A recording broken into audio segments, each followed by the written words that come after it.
Caroline Lucas, re-elected in the last half an hour or so. Okay, personal triumph, party triumph, but you're not going to be part, as you probably hoped, of an anti-austerity alliance.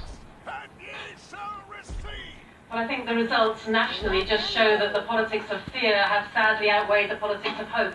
Essentially, the Conservative Party ran an incredibly negative campaign, basically based on fear, and as a result they now are going to have another 5 years to inflict austerity and cuts on a nation which frankly I don't think can afford it. So I think one of the lessons for tonight will certainly be looking at how progressive parties and progressive individuals within those parties work together more effectively to mount a real challenge to that kind of politics. Well, detail that to me. What's your thinking, Caroline Lucas? So you're going to have a very, very big contingent of SNP MPs there. Have you been talking? Are you going to talk? Do you want to talk? Well, clearly the SNP have done immensely well tonight. They have an absolutely, rock-solid democratic mandate there in Parliament. They've also stood on a programme of opposing austerity, and I will work with anybody who wants to oppose austerity. I would also want to work with people who want to put the environment much higher up the political agenda, and I'll be putting pressure on the SNP and all other parties to be much more serious about the climate crisis. So I think we certainly have our work cut out for us over the next few weeks and months. Green perspective on Scottish independence. You've got a separate party organisation there, of course. Do you think the time is right to revisit that again after an independence referendum just last year?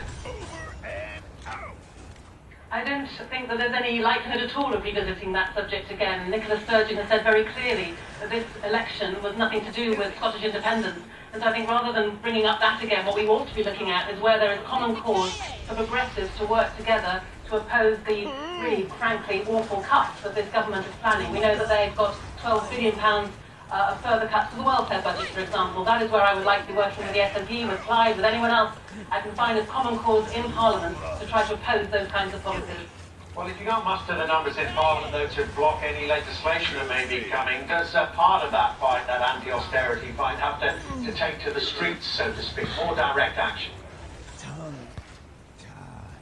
I think what it takes to is looking to a much bigger momentum behind voting reform. The result of the Greens tonight was actually really amazing. Over 1 million people voted Green up and down the country.